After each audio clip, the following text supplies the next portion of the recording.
Hello, all. Welcome to the live show for round two Battle of the Booktubers.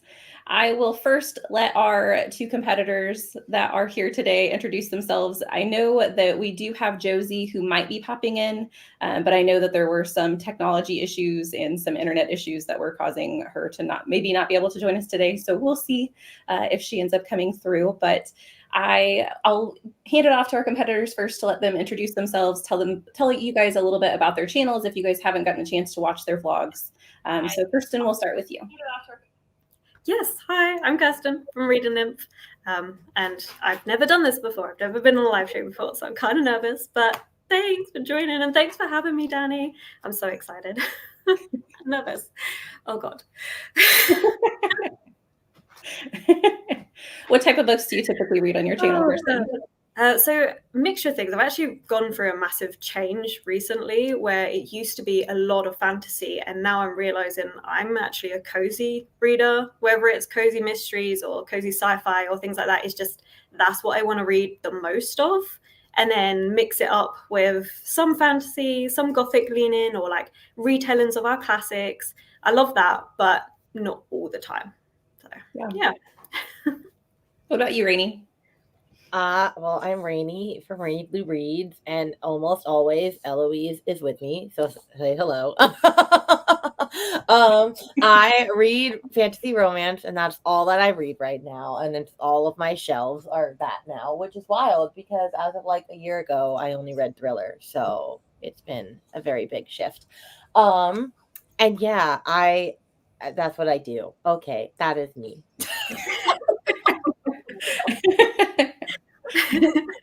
And I am Danni from Danni.Dabbles. If you guys are here, you know where my channel is. And so I do primarily read fantasy, but I also dabble with horror and sci-fi and mysteries. I try and be varied, but fantasy is definitely where my comfort zone is.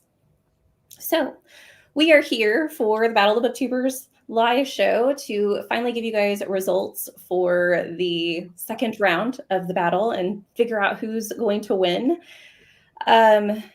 There was something that was in my head and it just went away. Oh, for those of you in the comments, just be aware that I will not be showing questions right now. We will have a question and answer session at the end of the live show where we announce the winner and have all of that good stuff up. And then you guys will have a chance to interact with the panel. But for right now, I won't be putting up any of the comments onto the screen, just so you guys know. So the first thing that I'm going to have you guys do is I'm going to put up on the PowerPoint that you guys can see, I'll put up the books that were recommended to you.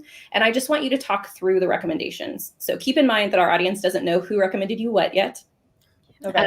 And I just want you to talk about whether or not you were surprised by the recs, if you'd read any of the books before, if you think that maybe they should have reordered the recommendations. So yeah, you're just talking about the books that were recommended to you and what your initial thoughts were on them. So we will start with Kirsten. Okay, cool. Okay, so straight off the bat, Booktuber G, terrified of. The first two, Traitor's Blade and One Dark Window, are two books that I've never really been that interested in reading and was always a bit like, I don't think I'd ever pick these up. So if it wasn't for this, that never would have happened. But Gilded, I was kind of intrigued by because I've read another Marissa Mayer book, so I feel like that would have been good. And The Last Tale of the Flower Bride I was gutted with because I read that in February, all-time new favorite book. So I feel like if it had been reordered and we had more books like that fourth one, excellent. And it wasn't. So I was really scared. I was so scared. That was the one that I was most scared of. And then Booktuber H, I loved this selection. So again, I'd read one of them, which was Secrets of Heartwood Hall. Katie, who wrote it, is actually a friend of mine. So I've read that one, loved it. And the first, Al Hedges' Progeny was great because it was one on my TBR. So really excited to read that. Frankenstein inspired, perfect. We Have Always Lived in the Castle by Shirley Jackson. I'd been wanting to read a Shirley Jackson book. So again, that was a solid hit. And The Bear and the Nightingale, well, everyone goes on about it, says how lovely it is. I've been meaning to pick it up for a while. I just haven't got around to it. So I thought Booktuber H, I was like, they're solid, they know exactly what they're doing, it's going to be perfect. And then Booktuber I could have cried because I love A Curious Beginning. It's a 5-star read. I love that book so much. And I was like, oh no. I mean, like, if it would been another, like a later book, I think I'm up to book 3 or something like that, I was like, they nailed it. That book is a 5-star book. And then the other one, Six Scorched Roses, I was like, that's decent. I was like, I like Chris Broadbent, I like writing, so that's a really good pick. One Dark Window came up again, which I was surprised at. I'm like, what have I done to make people think that I'm going to like it? It must be because of like Sarah J. Maas, because I like Sarah J. Maas, something like that. And then episode 13, I'd never heard of, and I was so curious about, and I was like, oh, that sounds really good. It's a nice left field one for me. So I feel like that was also amazing. So I think the only one that genuinely scared me and I thought could have been done different is Booktuber G. So yeah. Yeah. And I have so many thoughts when we get to talk later. we'll definitely come back. Oh, okay. Booktuber A, I was not about. I'm sorry. Just first off, I was like, oh, I'm not in my thriller horror era. So as soon as I saw that, I went, oh no, this is not going to be good. I also hate haunted house books. And that's what the Hacienda is, essentially. And so as soon as I saw that, I went, oh no. But then the one that really, really, really threw me for a loop was several people are typing. Hold on. Did you swallow something? Let me make sure. No, you didn't. Okay. That one, I don't even know what you would classify that as because it's not thriller or horror. I don't know what that book is. But what was it? I think I saw Books and Lala had read that and she absolutely loved it. And any book that she absolutely loves and rants about, I know I'm gonna hate because that's just how it goes. And so I was like, oh, okay. So I was really scared of that one. And the Nettle and Bone, I actually gave a 2-star earlier in the year. And then Kiss Her One for Me, I do have on my shelves and I wanted to read. And so I was kind of wishing that had been one of the ones that I had to read because it probably would have done a lot better. So Booktuber A was the scariest one for me. And then Booktuber B, I feel like they did a pretty good job. Serpent and Dove, I was only worried about because I had not heard anybody say anything good about it, but like I still wanted to read it. I had never heard of Poison Study in my life, which I know is like a beloved fantasy romance, but I only just started reading fantasy romance last year, so like I didn't know this one. Clockwork Angel I wouldn't have read because I'm reading the Mortal Instrument series in order, and so I wasn't to that series yet, so I was glad that didn't get there. And then Princess Bride would have been a good one because I love that movie so very much, and I actually haven't read the book yet, so that would have been a good one. Booktuber C did the best of my taste. I just did. Trials of the Sun Queen, I'd wanted to read. A Court of Mist and Fury, I mean, I feel like that was just in the bag, like, because I'd only read Akatar, and I feel like you have to read the next one, and I just hadn't yet. So I feel like they just knew what they were doing. And then Furyborn, I had always wanted to read, and Warbreaker, I really wanted to read. In fact, I kind of wanted that to be one of the two that I had to read, as opposed to Trials, only because people had said that one was like, it's like a popcorn read, but it's not that great. But I ended up really liking it. So yeah, that one was a good one for me. And yes, we will definitely, let me see if this will do what I want it to do. I would like to go back to the picture.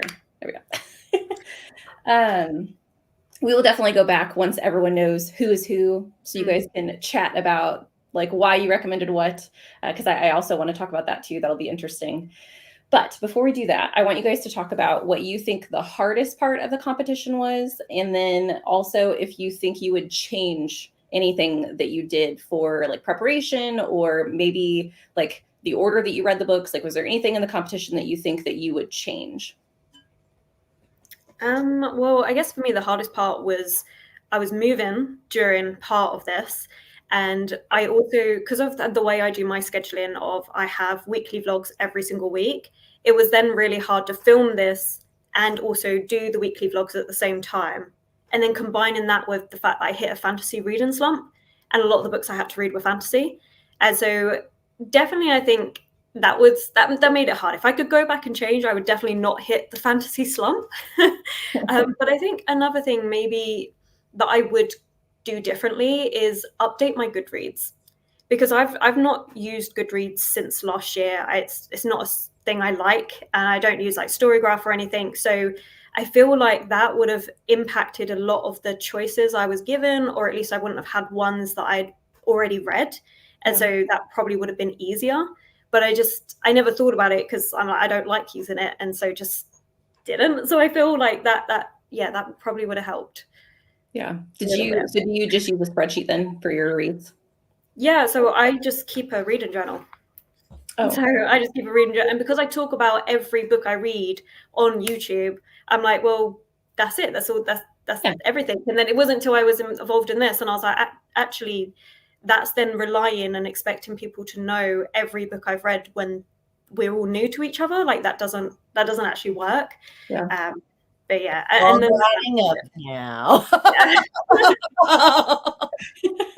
I think because I didn't use Goodreads when I was like looking at everyone's like deciding things, I didn't use Goodreads. So because I didn't use it for others, I just didn't think about it, and it was like, oh yeah, but that probably would have helped others. So yeah.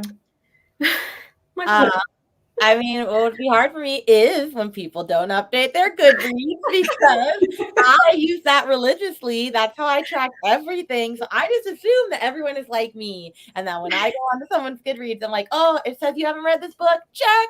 It says you've read this book. Check. But I quickly learned that was not the case with anyone. So that was not great. But I would say the hardest thing was waiting till the last month to do it all, when I was very in the trenches of doing the Amazing Readathon, and I had 5 books to read still. And of course, none of them worked for any prompt ever, because that's just how it works. And so I was racing to like read other books so that I could get back and read these books. And I mean, it was like June 30th, and I still had Akamath to read, which is like 630 pages. So I was like, oh no, we're gonna get. But I was only a day late. Yeah, no, exactly. You nailed it. I'm impressed. I made it. I was like, I have to get this done. So yeah, I probably would have started earlier. It's just funny that the book that I hated the most, I read in April, and then I didn't touch a book until June. I think it scared me. Yeah. I know.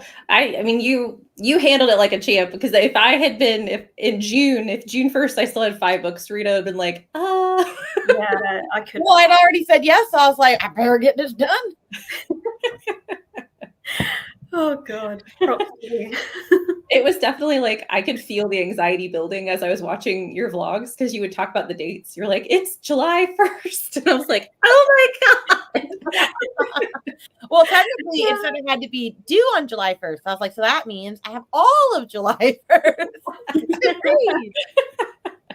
Honestly, I loved it. The chaotic nature was just brilliant. It's fantastic. My next question for you guys is: were there any books that were recommended to you that you were completely shocked? Or sorry, I worded that incorrectly. Were there any books you recommended to other people that you were completely shocked with their opinions of it? So something that you thought someone was really going to love that they ended up not loving. Like anybody from the competition. So like any what they all read. I'm like, I can put up. Yeah, maybe scroll through them real quick. So these are the books that were recommended to Josie. Oh, okay. Mm-hmm. Honestly, I didn't realize she was as nice a reviewer as that. Like, she reviewed everything so well. Yeah. She'd be like, oh, I kind of liked this book, 4.5 stars. Yeah, exactly. I'm like, I kind of like, man, when I was doing star ratings without Corpal, I'm like, I kind of like would be lucky if it got a 3, Yeah, I know. Like, she would just be like, yeah, like it was all right, 4 stars. I'm like, yes. Which, I mean, was great for when she's reading books that I had her reading, but then for others, I was like, no. Yeah. She was consistent. Yeah. And then, so these were Kirsten's recommendations. I mean, I don't want to say things without exposing myself, so I'll just have to wait. True. That's true. We'll move on to Michaela's then. Yeah. Michaela, I kind of took more of a risk with. So I guess with everyone else, I went a bit safe. I don't know, because she said she was in such a huge reading slump for all of it, so I don't know what she would have actually liked. So I feel like it's hard to say. Yeah. Because I guess and House of Hollow she didn't get to read. That's 100% a book I know she would have loved. So I'm just like, oh, I bet you she would have liked that one. But I don't know about all the other ones because I haven't read a lot of the other ones on this list. Yeah. And maybe we can come back to this question after whoever one is. So you can say like a specific book that you recommended. That what was your favorite read from the competition? My one was probably Our Hideous Progeny. Just because it has so many elements that I like it's a Frankenstein-inspired book, so that's already got amazing points for me because I like Frankenstein, I like my retellings, and just the way it was done was really good. I mean, was it a perfect book? No, but then I'm really particular. Like, I don't think, maybe I've given like 3-5 stars this whole year, so I am apparently really fussy, realizing. But yeah, no, Our Hideous Progeny was really good. And then I think the runner-up to that probably would have been 6 Scorched Roses, because that was just surprising with how much it did in such a short amount of time. And genuinely, I didn't think I would like it the amount I did. So that was probably the most surprising. So, I mean, my favorite, according to ratings, was Akamath, which, I mean, I wasn't expecting. However, I was expecting that to be a 5, and it was 4.5 for me. I don't know if it's just because I also had to really rush read it. And so, like, I didn't get to soak it in as much as I had wanted. I mean, I'll reread it at some point, I'm sure. But I would say that the one that I actually, like, I feel like was my favorite more so because even though I didn't rate it higher because I thought that the ending was frustrating, was Trials of the Sun Queen, only because I just expected that to be like a whatever book, and like I really, really liked that book. Like, I don't know, it just worked for me. Was the main character so insufferable? Yes, 100%, but I don't know, I just liked it. I actually wanted to ask you about that book because you said that you got the sequel, right? Yes. Have you picked it up yet? No, I plan on doing it at some point, but like I just have to know. Like, it was actually, you mentioned this, I think, in some vlog somewhere recently. It was like you said that you don't like when you don't get a lot of, like, you don't really get any answers, / like it kind of doesn't really get resolved. Like, there's no like clear resolvement before the next one. And that's how I felt about that. Like, I was just like, okay, this is gonna happen. And then like it just kind of ended, and I went, excuse me, I do not want to have to pick up the next book just for you to give me the ending that should have been in book 1. So it does that in book 2 as well. That was kind of frustrating. Oh, does it in book 2 as well? Oh, God, yeah. I was so annoyed. I was like, the book 3's not out yet. I was like, don't do this to me. That is not what I want to hear. No.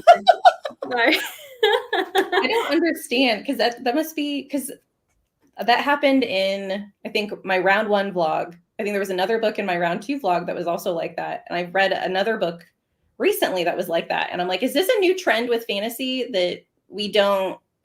Yeah, we don't get the resolve. Like, they're just not doing that. No. Right. I don't know. Like, I want there to be a little bit of closure. I understand that it's a series and you're going to have questions that don't get answered, but I feel like there should be like a theme in the first book that comes to a conclusion at the end, and then you continue with the second book. Because otherwise I just feel like it just feels like an incomplete book, even if it's 600 pages. Yeah, I agree. But Danni, you haven't been answering any of these questions. What was your favorite read? Oh, I haven't. My favorite has been Starter Villain. I really enjoyed that book, and it's been on my TBR for quite a while, but I just hadn't picked it up because I was a little afraid of John Scalzi, to be honest, because I've heard such mixed things from him. But I've numerous people have read Starter Villain that I've chatted with, and they've really enjoyed it. But I liked the silliness of the book and the crazy antics that the animals get into were really fun to read about. So that was probably my favorite book. And then as far as, I'm trying to backtrack, the hardest part of competition for me has been not mixing up the rounds, because I'm participating in all 4 rounds at the same time. And so I have to make sure that as I'm filming, I even say to my camera, like, this is for this book, which is in this round. So whenever I'm editing, I can put it in the right video. Yeah. Well, yeah, I wasn't looking at that list enough either. So I'd be talking fully about a book in a vlog, and then I'd be like, well, it's not for this vlog. Never mind. Well, that's what Belle had said in round 1. that she had filmed 2 books that she thought were in the same vlog, and really they were the starting books for 2 separate vlogs. So then she didn't have an intro clip for one and a conclusion to the other, and Yeah. Yeah, I had to keep, like, every time I did an update, I'd have to take the memory card out, put it into the laptop to rewrite it so that it had the correct title name. So when it came to editing it, I knew, oh, okay, well, that one's for Booktuber G, so that's fine. Because otherwise, there was no way of keeping track. Well, I was just so far behind. I was like, all right, we're going to read both books in a row. So, like, all my clips are just these 2 books. Okay, we're done with this one. Let's go to the next one. I don't need to keep going. Yeah. Yeah. Mine, I mean, I have, since I have so many books that I'm juggling, but I also have the issue of I don't own any of the books, I don't think. And so I've had to kind of rely on my library. And so whenever a book comes in, I'm like, okay, even if it's for round 4, I have it now, so I need to read it now. So that's been kind of a challenge. Makes sense. Okay, I want you guys to talk about DNFs, the infamous conversation. I want you to talk about how you typically deal with DNFs. So like on, just a normal book that you've picked up that no one's recommended to you, how you would deal with a DNF, and then how this competition impacted that. Go first? I mean, sure. And I'm not really great at DNFing books, more because I know I shouldn't only just be like, oh, I want to hit my Goodreads goal or whatever goal I set for myself for the year, which at this point I've hit it, so I can DNF like however I want. But I'm just like, oh, you're already like 40% in. What's another 60? Or you're like, oh, you're already 150 pages in. What's another? But I have been learning that like that's just not the best thing to do. However, since we were doing this for a competition, yes, it would have benefited me greatly to DNF books, but I felt like that wasn't in the spirit of it. Like I should have tried. However, I would have DNF'd at least 3 of those books. Like I didn't want to read the Hacienda. I wanted to DNF. I really didn't want to read Several People Are Typing. I wasn't enjoying, what was the other one?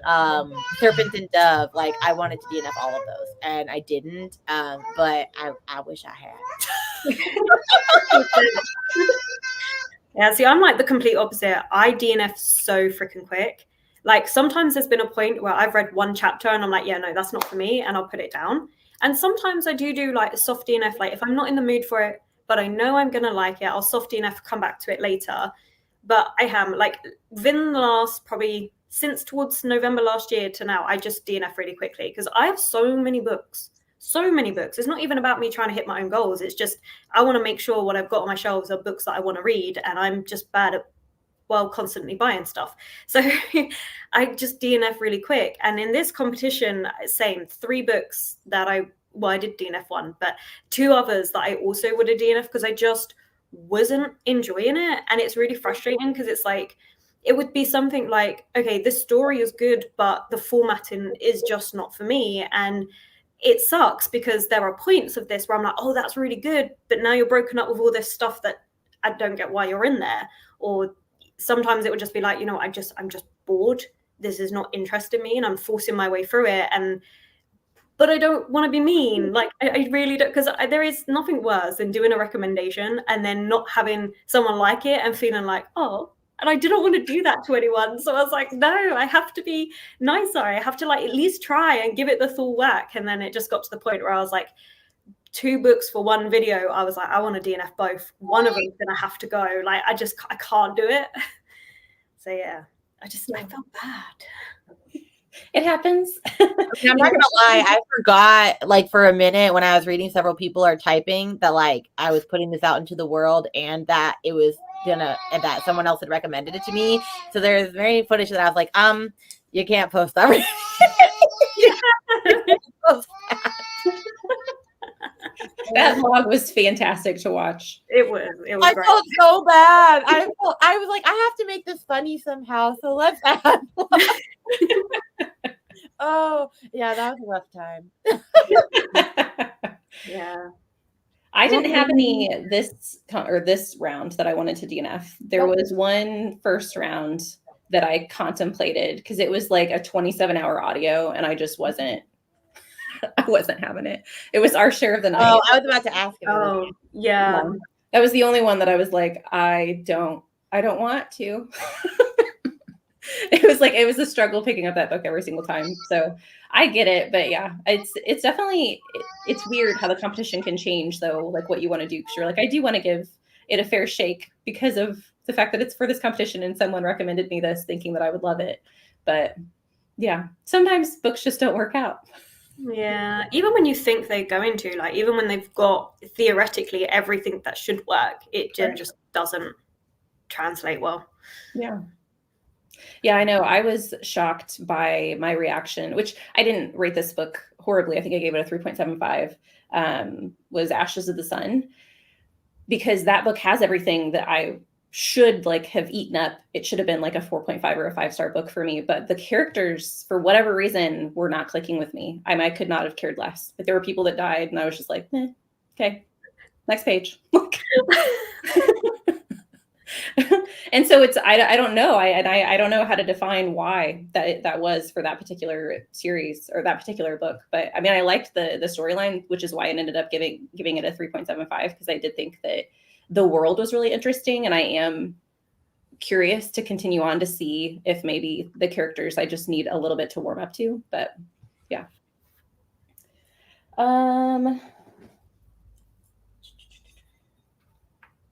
Speak to whether or not you recommended books that you had read before, or that you went off the cuff and just recommended books that you think people will like. So I had a bit of a mix. So for Rainy and Josie, I recommended books that I had read, and I kind of played it safe. So the top two were the ones that I was expecting. You know what? These might not be 5 stars, but they should at least get a 4-star. And then the bottom two were ones that I think you would probably really like, but it's a little bit more just outside that comfort zone. So I'm going to stick those last just in case. But then for Michaela, I don't know, I completely flipped it, and I went for the first pick being a really weird book, which is always a risk because weird books, I feel that one's particularly more personal to each person because the brand of weird that you like is always going to be slightly different. Yeah. And weird books generally seem to have you either really like it or you really don't like it. And very occasionally that sort of, well, it was a time, we're just going to move on, because they constantly make you think, and it's either going to make you think in a really good way or a really bad way. So that was a massive risk. And also the second pick I hadn't even read, which was the only one that I did where I hadn't read it, but it was by an author that I've read. It was by an author that Michaela also liked. So I was like, I'm just going to hedge my bets and hope it works, and it seemed to. But it was definitely playing it safe. And I think Josie summed it up brilliantly, because in the vlog where she was reading the books I'd recommended, she went, oh, this person played it safe. And then that made me worry, because I'm like, did I play it too safe? Because I know what I was aiming for, but is this too safe? Could it go in the complete opposite direction where people are like, well, yeah, it was good. Of course I was going to like it, but it's nothing amazing. So I'm just going to give it a 3-star. As it was like, oh, is it too safe? Honestly, the self-doubting was unreal. But yeah, mainly books I'd read. I only recommended books that I had read. Not necessarily because I feel like there are certain books that I was like, oh, this book probably like would be good because they really liked this book, but like I don't know, I just felt like I was like, it'd be safer for me to do books that I had read. However, I did not love every book I recommended. Like I gave a 2-star, I think, to 2 of the books I recommended, but I was like, but it seemed more like their thing. Like I was like, oh, based off of their competitor bio, or oh, this is like their favorite book ever, I'll recommend them this. So like there were certain ones, like when we talk about what books we recommended, that I was like, oh, okay, well, I think it'll work better for them than for me. But I had read all of them. So yeah, that was just my thought process going into it. Well, except for the one that I recommended you. I had not read that one, Danny. Okay. Although I have thoughts on that too, but we'll get there. As far as, so I didn't give recommendations because I don't have a leg in the race, but I do think as far as what I would do had I been giving recommendations is I think I would have had to have gone outside of the books that I had read, because of the fact that you guys are such versatile readers and I don't necessarily read the same genres. And so I think I would have tried to give books that I had read in the past so I know what I'm marketing.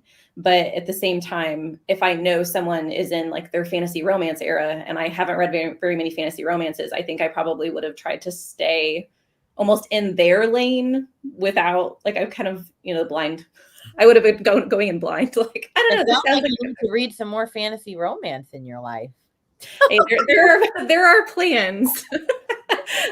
I don't know if it's going to work out because I don't know that I'm a romance girly, but I'll try. I think there's always a sub-genre within it. Yeah. I genuinely do think, because I mean, I've gone from loving Sarah J. Maas and like all the fae fantasy romance to now I'm loving some really cute, cozy, silly romances that are still in that fantasy genre, but they're just so hilarious and it's so slightly different. But I suppose mainstream fantasy romance is a bit more like smutty and leaving it focused. But yeah. There have been like some that I've read. It's definitely not a genre that I'm comfortable with yet, which is fun. Yeah. It just means there's more to explore. Okay, we are going to take a break from the questions and we're going to get into some stats and then we're going to come back to some audience questions. We'll see if we want to do some of the audience questions before or after the final results. So let's get into, I at least want to get to some of the stats for the polls. So these are some of the, I gave out 3 polls during the competition. The first was a prediction of who the audience thought was going to win, which I think it's really funny that you guys are the competitors that are on the live show and you both are the ones that tied for who thought who was going to win. So 37% of our audience thought that Kirsten was going to win and 37% thought that Rainey was going to win.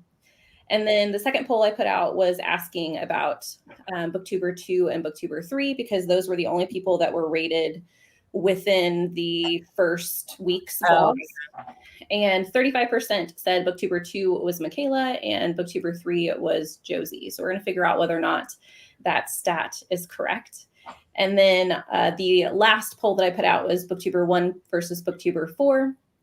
And we had no consensus on this. There was a 3-way tie between, so everyone thought that Booktuber 4 was Josie, which I think is funny because the winner from the previous week said that Josie was Booktuber 3. So we just really don't know where Josie fits.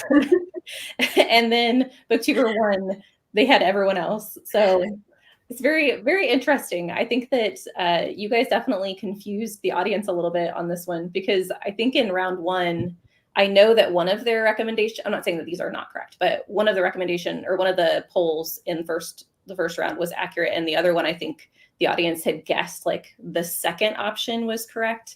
And so we'll see. There's definitely, because from week to week too, it was really fun to see these stats kind of go up and down, because before I went in to make this PowerPoint, like a couple of days before the second poll, it was also tied. People could not decide. And I will also say that too. This was the hardest round, and I'll go ahead and say this. I didn't guess a single person correct as far as my predictions. Oh, I had it in the bag. I knew, and nobody knew me, and I thought that was hilarious. I got one person, and that was it. I had one person originally, and then at the very end of my vlog, I was like, I'm going to change this, and then I flipped the one that I had correct. So I was like, well. And then here are just some stats for you guys, our averages, our medians, our standard deviations. So we can see that from this, and I think that I have those wrong. I think that it should be Michaela on top, and Josie is, I think Josie and Michaela's are flipped. I was going to say Josie's was more consistent with the 4s, I think. Yeah. So yeah, sorry, Josie and Michaela should be flipped.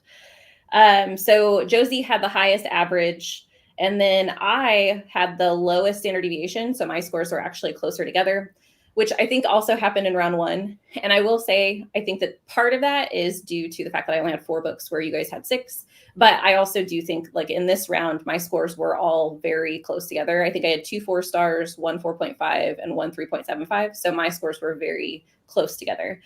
And then the lowest average. So Kirsten had the lowest average, and the highest standard deviation. So your scores were more varied. Yeah.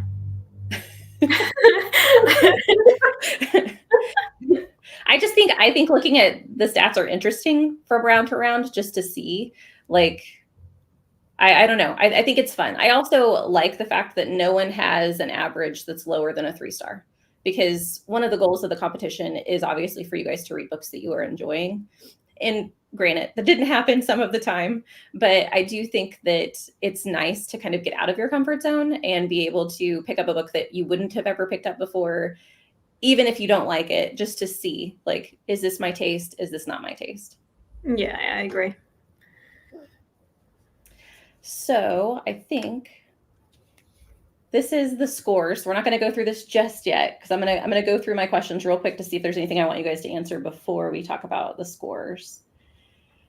So the first question that an audience member asked was, do you think that, so before this competition started and then now after, do you think that you are an easy person to recommend for? So what were your thoughts before the competition started, and what are your thoughts now?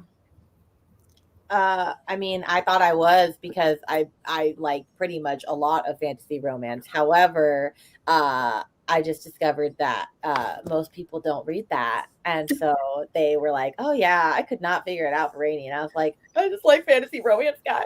Like, that's what I like." I don't know. Although people did recommend me that, but then again, there was only one fantasy romance that was recommended to me that I didn't particularly love. So I don't know. I feel like I am and I'm not, apparently. So I don't know. Yeah. See, I would have said that if you'd asked me at the very start of this competition, I would have said no. It's pretty straightforward, the sort of things that I like. But going through the ups and downs that I've had with my reading taste in that, I've realized I don't even know what I like until recently, where I've finally settled on, oh, okay, this is what I like to read. And so I feel like, well, yeah, it must have been really hard, because I didn't even know half the time. So it's probably not very helpful at all. So yeah, I feel like now I probably would be, because I'm very set in that, oh, okay, I like cozy fantasy, I like cozy books. Any cozy book I'm probably going to really enjoy. Will it be a new favorite? Probably not, but you're going to have a solid time with it. But yeah, that it wasn't a realization I'd hit that early on. Yeah. I would say that I'm easy to recommend for, but with a caveat of, like, there are just some books that on paper, like throughout this competition, there are books on paper that I would have thought I would have really enjoyed, and they weren't all-time favorites. It's not like I absolutely hated them by any means, but it was just, they were okay. Book recommendations are just weird in general. Yeah.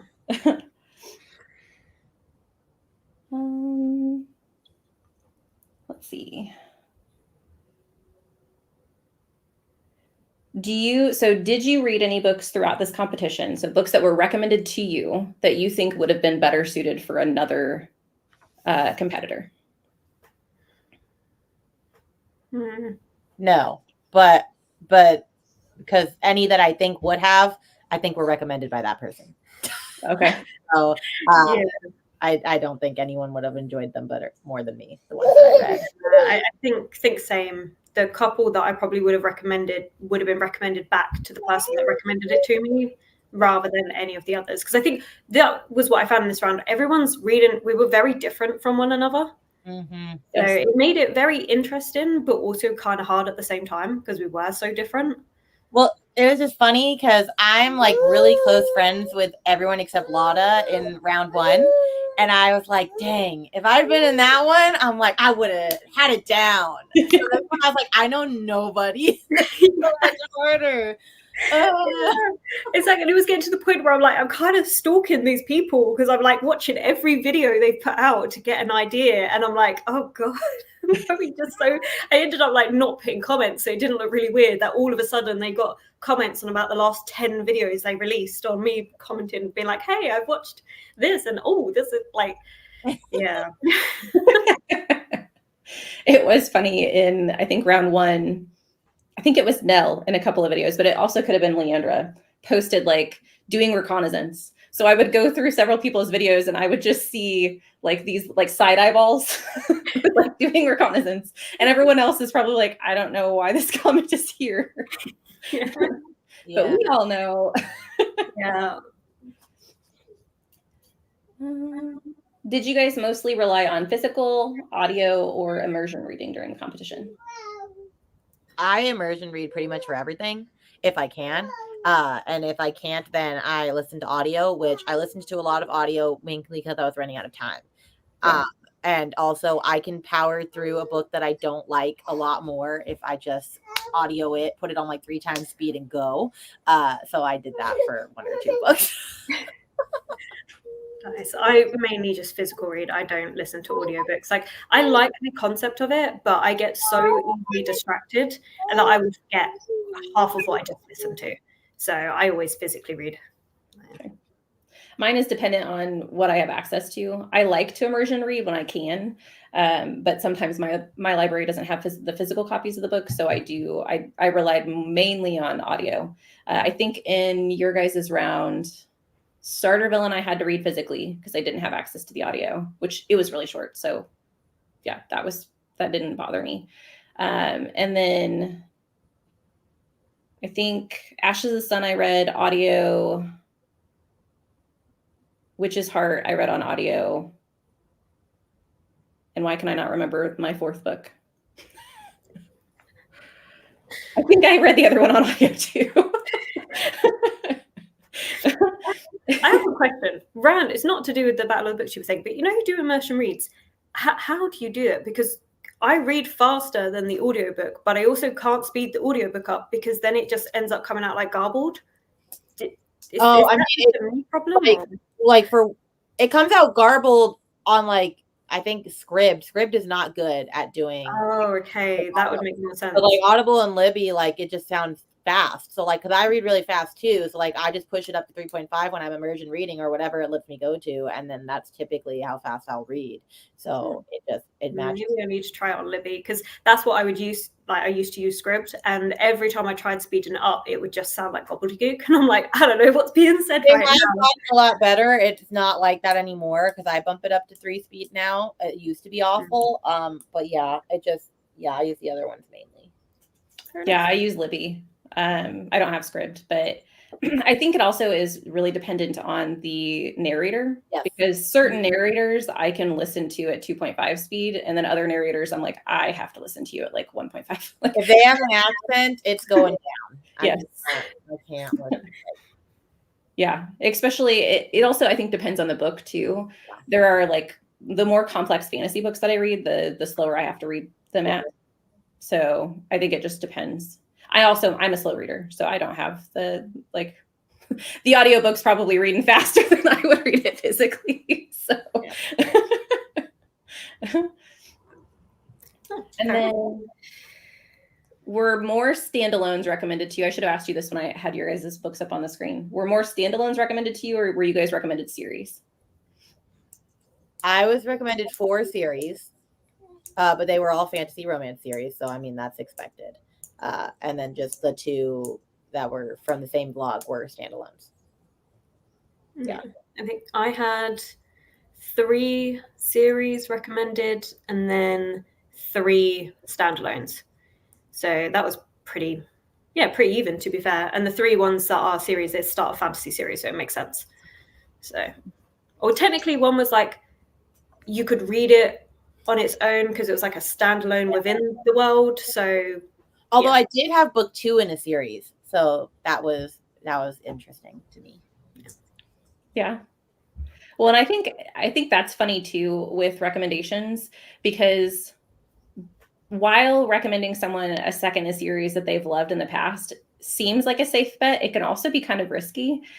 This isn't necessarily a series, but this is an author I've loved in the past. In round 1, I was recommended Warbreaker, which is a Brandon Sanderson book. And I have loved a lot of Brandon Sanderson books, but I think that that's both a safe and risky bet because I've read so many that I've loved that I have a really high bar for Sanderson. And so I think that that's the same with series. If you really loved the first in the series, and especially if you're doing like the second or like the middle book in a series, it could potentially have like middle book syndrome. So yeah, that's true. And then did you guys learn anything about your reading tastes throughout the competition? I know, Kirsten, you've kind of already talked about this as far as like coding. Yeah. I mean, I learned I'm really not in my thriller horror era, but I knew that. So I more just realized, yeah, fantasy romance is a great time, and that's my life. That's confirmed. How did you guys feel about watching the reviews of your recommendations? Oh my God, I was so nervous. At the start of it, I was so like, oh my God, how's it going to be? And then you'd see the reactions, you'd be like, oh, thank God, the relief, it wasn't terrible. And then some parts of it were just hilarious. Like Rainy, your ones would just have me cackling constantly because it's always so chaotic and it's just so much fun to have on in the background and just listen to the chaos. Like it was brilliant. So I think overall it was great. It was just that initial bout of, God, what if they hate it? What have I done? I mean, I'm glad I was a hoot to many, but that was not my plan. It just went that way. I lost the question. What was the question? What did you ask me? The question is, how did you feel about watching your recommendation or like the reviews of your recs? Well, because certain people don't update their Goodreads, I might have been shooketh when I saw that the fourth book for someone was the book they were reading, and I went, "Oh dear God, no!" Because one, I forgot I had recommended that book, and two, I was like, "Wait, the number one was in the bag. I had this down. What's going on?" Because then they didn't say in the video why they didn't read it either. And I was like, "What's going on here?" I checked Goodreads like 50 times. As I've learned, that didn't help me. And I wish it had helped me because I could have done way better. So that was the worst one. And I was like, oh no. And then the other ones, what was it? I feel like I'm trying to remember what else I recommended. No, one of them I was like, yeah, they'll probably like both of them, and they did, and so that was great. And then the other one, I feel like I can't speak to, because if you're in a reading slump, you're in a slump. So like it's like they might have enjoyed them more, they might have not. Right. So that one was just harder. But yeah, there was one I was like, I don't know who that was.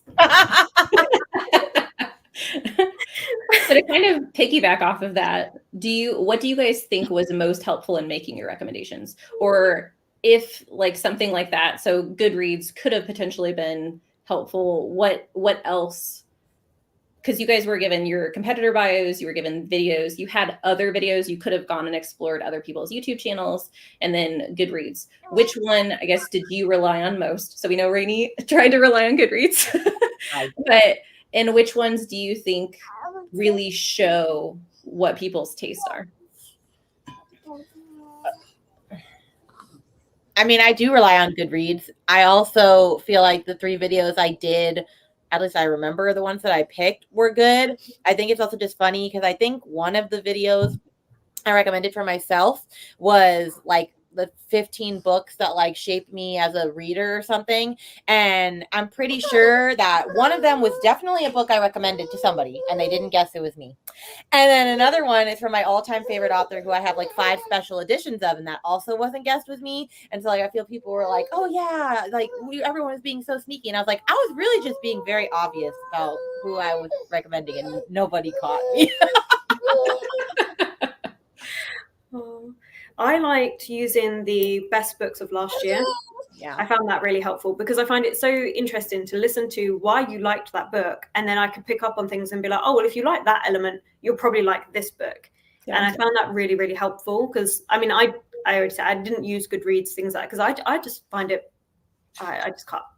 I can't wrap my head. Like, it's easy to use, but it's so like janky and I just don't get on with it. But yeah, so I found personally the actual book videos and then going onto YouTube and just doing more research into it was the most helpful, because I think on there you'll get more in-depth reviews about things. It's not just a star rating. I think because I don't use star ratings apart from like for this, I don't find a star rating helpful, because what could be a 3-star for you could be a 2-star for me or a 5-star, or I just don't find it that helpful. I need to know why. What is it about this that you like and don't like? So that video of these are the books I liked and this is why I liked it from last year is the most helpful that I found. And yeah, so that was good.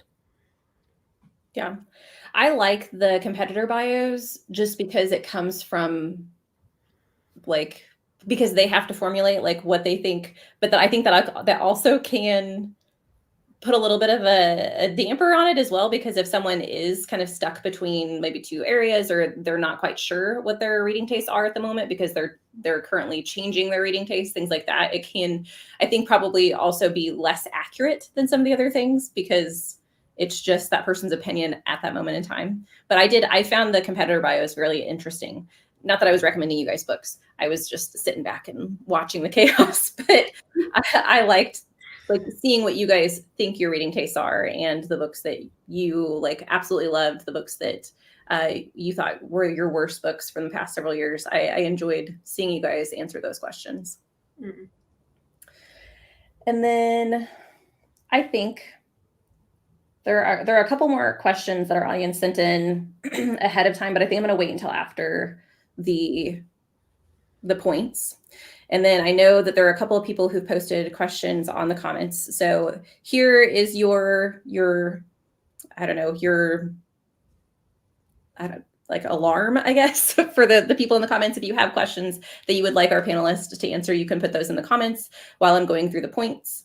Before I start the points, I do want to look at the stat one more time. So I just want to, so 35% of Booktubers said Booktuber 2 was Michaela and Booktuber 3 is Josie. We're going to see if that is accurate at the end of the points. So, okay. Week 1. This is what you guys received points-wise for week 1.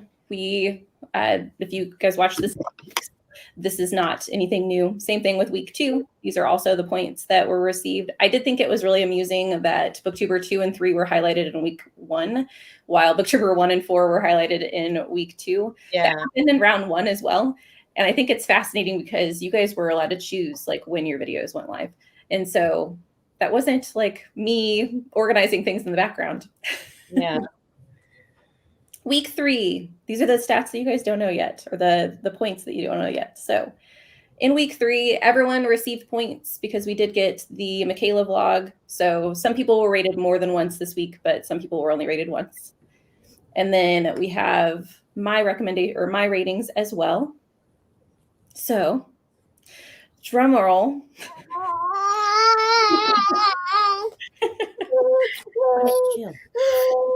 We have our total points, but there is one thing that we mentioned at the very beginning of the competition that hasn't been mentioned since then, and there is a deduction that has to be made in this round, because one of the points and penalties that happens in this is if you recommend the same book as someone and they end up either having to read it or having to skip it, which did happen in this round. Kirsten was recommended One Dark Window twice, and she was recommended that by 2 booktubers, Booktuber 2 and Booktuber 3. So unfortunately, those booktubers do have a 5-point deduction. And so these are our final scores. So Booktuber 1 has 63.25 points, Booktuber 2, 52.25, Booktuber 3 at 41, and Booktuber 4 at 57. So we know Booktuber 1 won, but who is Booktuber 1? So we have to figure out first, I'm going to reveal Booktubers 2 and 3 because that's the first poll that you guys put out. So Booktuber 2, you guys said was Michaela. Booktuber 3, you guys said was Josie. So let's figure out whether or not you were correct. Is Rainy. Booktuber 3 is Josie. And Booktuber 4 is Michaela. And that means our winner is Kirsten. I'm just going to say, I still wouldn't have won, but I wouldn't have lost 5 points had I known you'd read Curious Beginning. I know, I'm sorry.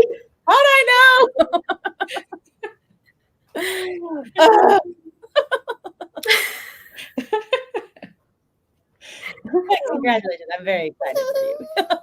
Thanks. Yeah, I do. I feel really bad. It wasn't until like later that I realized, oh, that's that's probably what a lot of people have used that I didn't think about. And yeah. It happens. I also use Goodreads religiously. Like every read I do, as soon as I finish it, I go on Goodreads and I'm like, dude, it's like a check. Didn't you? Was it you that said Emily Wilde was one of your favorite books? Yes. Yeah. So I was like, oh, perfect. They're like the same vibes. And I mean, I was right because you love it. 100%. Yeah. It's fine. Yeah. Oh God. It's fine. I'm going to join y'all in the voters round. You wait. Speaking of that, I will do a little plug for that since it's a great segue. Keep in mind in the audience that we will have a championship round where all of our champions come back together and play again. But we will also have a wild card that you guys get to vote for. So there will be 5 people instead of 4 competitors in the championship round. So keep that in mind as we go through the competition. And then so we want to get to a couple more questions and then some questions in the audience or in the comments as well. So now I guess let's go back and have you guys talk about the books now. So it might be easier just for me to do this. Ooh, she fell asleep on me. Okay. Aww. So now that we know who everyone is, are there any books from Josie's list that you guys recommended to Josie that you were surprised about, that you really, really thought that she was going to love that she ended up not loving?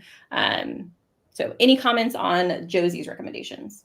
I mean, she loved everything, but I guess I just really thought that House in the Cerulean Sea, because that was me, would have been a 5, only because she said she was like in love with found family and she loved cozy like fantasies and all this. And I was like, okay, well, that's it. Because like that's the only book that I would classify as cozy fantasy that I've given a 5 stars, because I actually am not a cozy girly. I don't care for cozy. But I was like, that one will be it. And then I knew she'd love Jade City, so I wasn't surprised. There. And I'm actually surprised at the things I recommended after that and went, oh, thank God. I really don't remember how I got the recommendations that I did.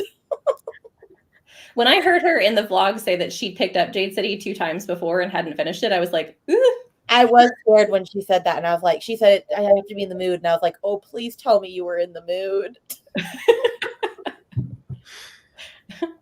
Yeah. I think for mine, Josie, I found the hardest because I just kind of blanked the historical fiction part. And I feel like if I'd paid more attention to that, I would have recommended different things. Yeah. Strange Sajuma, I only recommended because of how much she liked Lenny Taylor's other work. So I'm like, well, you like that author. Lenny Taylor's got impeccable writing, so that's going to be a win. And then Emily Wilde was why I liked it. I don't know what to recommend you, so we're just going to hope, and that should be okay. And and it's just a nice, fun book. And then the other 2, yeah, I don't know. Maybe she would have hated them. I've no idea.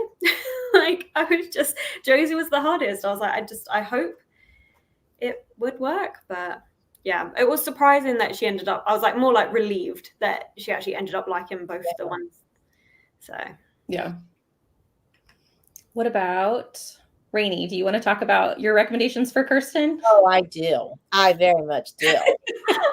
I mean, we just know that if I had known she'd read A Curious Beginning, you better believe I would have put the next book in the series that she was on, because I obviously knew it was a win. 6 Scorched Roses. I mean, it's Carissa Broadbent. It's my baby. She's my favorite author ever. And I really, really liked that one because it was like a good fairy tale Beauty and the Beast retelling. And I mean, even Brittany, my friend who did not like Serpent in the Wings of the Night, gave that a 5 stars. So I was like, I know it's a solid novella and it's really pretty. Although I did know it was a risk going with a novella simply because, it is a shorter amount of time, which she did end up liking it. So that was good.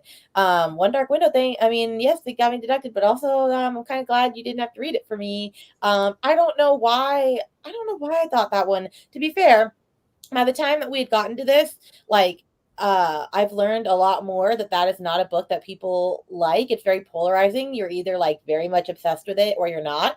And I didn't know that at the time. I just thought it was a great fantasy romance book, but apparently I'm almost alone in that regard. And then episode 13, I'm not gonna lie, I think I picked that because you said you liked paranormal. or that you could, and it was paranormal. And I remember that there were parts of that book, 'cause I read that book and I gave it a 2. But there were parts of it that I really liked. And I think it was also more the fact, it was almost the same things that you said in your blog, that it was like you really liked Claire's perspective, and there were certain parts of it, but then it was just the whole mixed media-ness of it all that kind of made it difficult. But then I was like, oh, but it's paranormal. Maybe she'll like it. But she's never going to have to read it. Little did I know. So there's that. Yeah. I do have a question about the episode 13 experience that you had. Because so you said that you don't like mixed media because it like chops up the story. You're not able to connect with the characters. So do you not like mixed media in any format? I know that you said you like the journal entries because you could still so I like letters, journal entries, that's fine. The bits that I don't like is when it's like there were parts where it was a log of the different camera shots, and I'm like, oh, do we need to know the different camera shots you're taking? Because that's just taking you out of the events of the storyline. Or like the other one that did it was the Appleton Angels by Janice Hallett. And the reason why I didn't like that is because you never got to know the thoughts and feelings of your main characters. It was only in emails or text messages and stuff, so you can't connect to them. So I don't mind a little bit. So, you know, like some murder mysteries, you'll have interview transcripts, but that's alongside the normal narrative. Okay. It's not just in that format. That's what I can't really connect to. Okay. I was thinking of, have you ever read the book Night Film? No. I want to read that. It's so good. But it does have mixed media elements in it. And so I was hesitant to say anything to you about like recommending it because I do think that you would like the storyline. It's about a girl who dies and her father is like an infamous horror director. And the investigative journalist who is trying to figure out whether or not they rule her death a suicide, but there's some weird things that have gone on with it. And so he's investigating. And you have essentially the black net, like you have blog posts that are on this website that you get periodically, but you have like the normal story narrative throughout that you're reading. It's just every once in a while you'll get like what he actually is looking at to do the investigation. I will say Cawpile really saved me with Kirsten though, because she was really not talking highly about episode 13, and then it got a 3, and I was like, oh, look at me go. That's why I like Cawpile so much, because I don't tend to give books star ratings anymore. I will just talk about this is what I like, this is what I didn't like, and then leave it at that. Cawpile, I love the way it just breaks everything down because it makes you think about the book in a different way. It's not just based on my enjoyment. Yeah. And that is, for me, I prefer that way of rating it because it's just so much more across the board. But then I would have to explain, like, because of how I am in every vlog video, I would then have to explain how I came out at that 5-star, or that's why I had to record it when I was doing it on the vlogs and stuff and like talk through everything. Because that way I feel like I've given a really rounded review, rather than just going, oh, that was, which works for loads of people. It's just my brain's can't quite function that way. So I like seeing that because I was like, oh, thank God that saved me. And then also Leandra is very right. Curious Beginning is my origin story for villains. My origin story. Yeah. Oh God. Yeah. What about Michaela's reads? Did you guys have anything that you were surprised at? I really wanted her to read House of Hollow. I was very sad that she didn't get to. Although that was a risk because it is a weird book. And she said she really likes weird books, but it's like Kirsten said earlier, like everyone's brand of weird is different. Yeah. However, I know that she had loved Bunny, and there was like 2 others that she had read that I was like, okay, I also liked those. So I feel like our brand of weird is the same-ish. Yeah. So like I was sad when I heard she couldn't read that.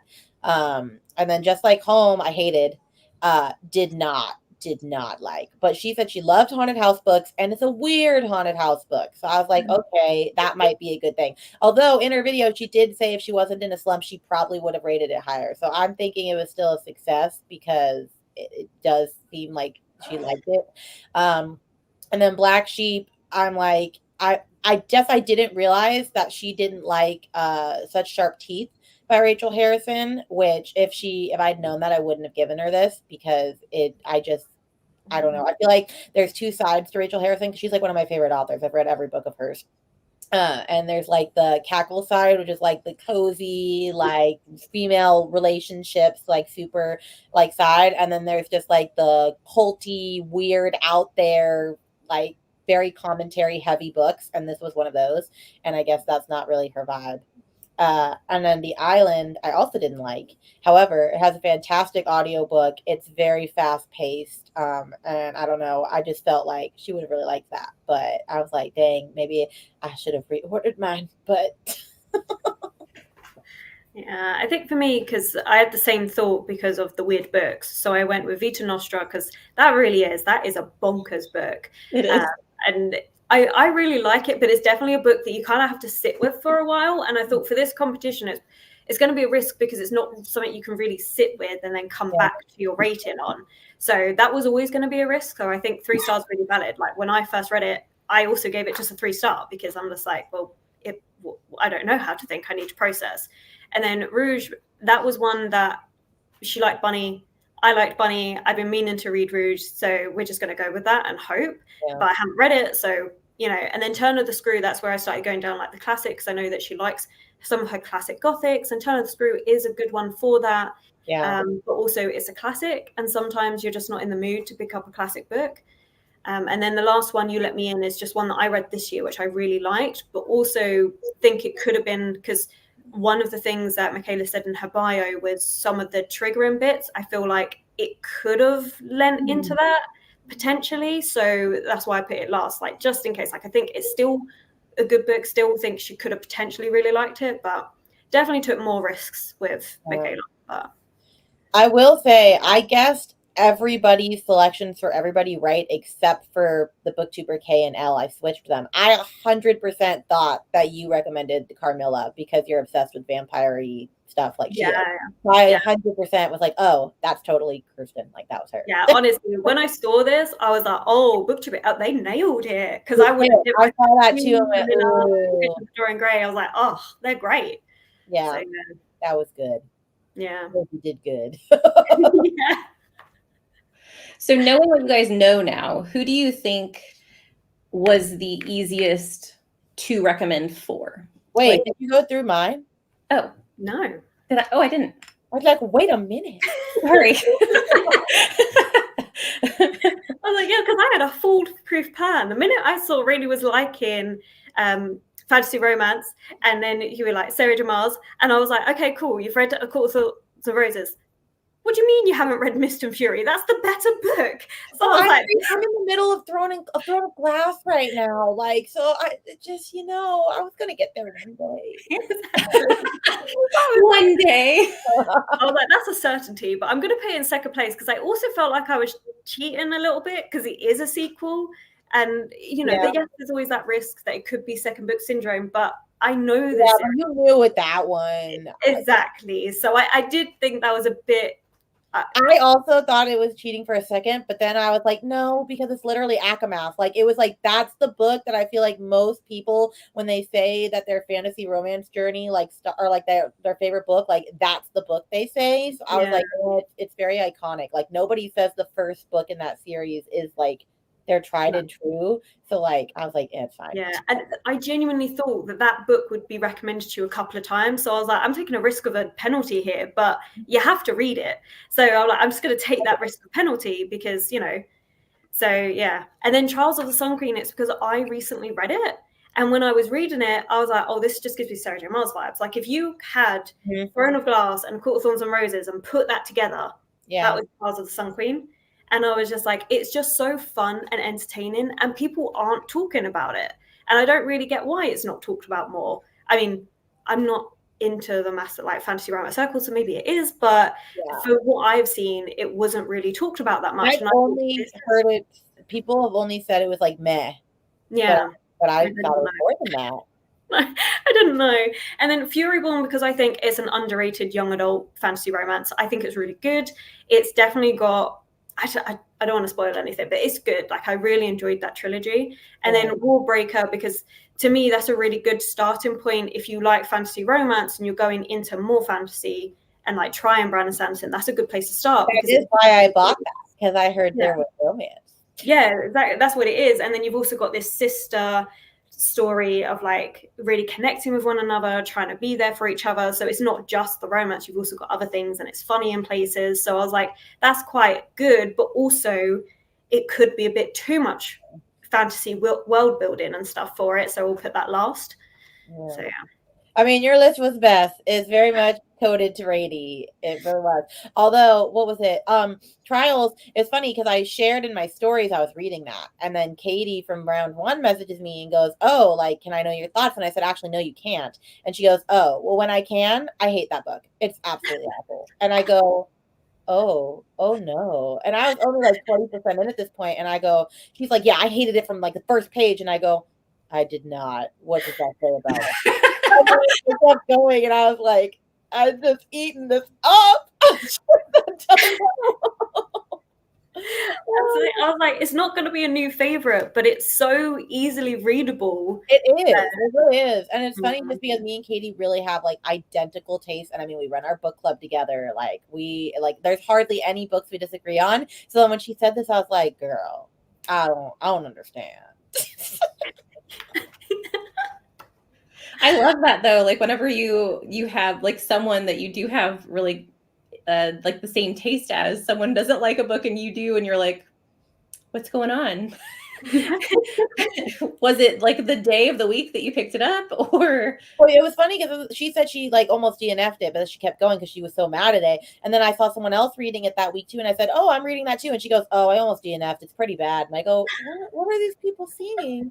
Well, I'm not seeing. I'm like, I'm having the best time." Honestly, I think if I'd seen more people review that, I probably would have then put Trials at like 4 and bumped up Furyborn, because I'd just be like, oh, I don't know if I trust myself now. I mean, it worked out. Oh. So to go back to my question, now that we've talked about all the books, who do you think was the easiest to recommend for? Michaela for me, only because I was in such a huge thriller horror era that like when I saw what she said, I was like, bam, I got it. Like I know what to recommend you. So I was just like, Michaela's the easiest. And then I don't know, the other two, I feel like, yeah, I struggled a bit. Well, struggled and didn't, because I got some of it right. But I think Josie was probably my hardest one, but Michaela was the easiest. Yeah, I kind of agree with that. Like Josie was definitely the easiest. Michaela was easy because like gothic leaning. Once I saw her Frankenstein video, I was like, oh, I kind of know. But then I don't know, I just felt like for you, Rainy, it was like, I feel like I know, but also I haven't read much fantasy romance. And so am I taking a risk? Am I playing it too safe? Like, I don't know. Yeah. But yeah, so. Yeah. Okay, we have, actually, let me make us bigger. Okay, I know that we had one question and answer at least. What trends in the competition are you seeing across? Oh, this is for me. Mhm. What trends are you seeing in the competition across the rounds, or rounds 1 and 2? I definitely think that more of this is left up to chance than I thought, because there have been books throughout the competition that I would have thought would have been complete hits that weren't. As far as other trends that I've seen, man, you're putting me on the spot. Oh, I actually do want to know, also off this question, if there were books, like you said, that you thought were hits. I'm like, oh, what of ours did you think we were going to love or not like? I kind of want to know. Well, let's see. So I did think that Josie was going to love House on the Cerulean Sea, but when she talked about it at the end, about how it was a little bit middle, I actually haven't read that book, but it seemed like from watching some of her videos that it would have been something that she would have really liked. Mm-hmm. But when she said at the end that it was because of the middle grade vibes that she got, it kind of made sense. And then I was actually shocked that she liked Yellowface. Oh. I didn't think that I haven't read that book either, but I've listened to multiple reviews, and I think I've decided that I'm not going to read it. So good. It's so good. That's what everyone says, but I don't feel like, from what everyone has talked about, Yeah. I don't think that it's my type of book. Yeah. And because of the, I guess, the hatred of the main character I didn't think Josie was going to like it. That was kind of why I didn't think that she was going to enjoy that book. I also thought she was going to absolutely love Emily Wilde's. And then I was really excited to see Only a Monster recommended in this, because it's such a good book. It's so underrated. It is. And I don't hear anybody talk about it. No. And then for Kirsten, I knew you were going to like Our Hideous Progeny, so that wasn't a surprise. When I saw Rainey, I saw you recommend A Curious Beginnings. I was like, she's already read that. There were too many videos of Kirsten's to watch. I'm sorry. I probably do put out maybe too much, but yeah. No, I mean, it's fine, but I couldn't watch all your videos. Why not? I don't know. I should just eat, sleep, and breathe Kirsten. Honestly, this month's been mad because I've had like 3 or 4 videos coming out a week because of all the Battle of the Booktubers stuff, and I've just been like, oh, I'm just inundating people with content right now. They have plenty to watch. I was surprised that you didn't like We Have Always Lived in a Castle, or In the Castle more, but I do. So how you felt about it is how I felt about it. I was shocked that it gets more praise than A Haunting of Hill House, because I think A Haunting of Hill House is her better book, personally. Yeah, I'm excited to read Haunting of Hill House. I think that's why it got recommended to me, as We Have Always Lived in the Castle, because that is seen as the better book. But I don't know, it just didn't have the atmosphere that I thought it was going to have. Like, yes, what it was doing was good, but no tension. Yeah. I did think that you were going to love that one, though. So I was a little surprised. And then for Michaela, I was a little shocked that she didn't like Vita Nostra more. And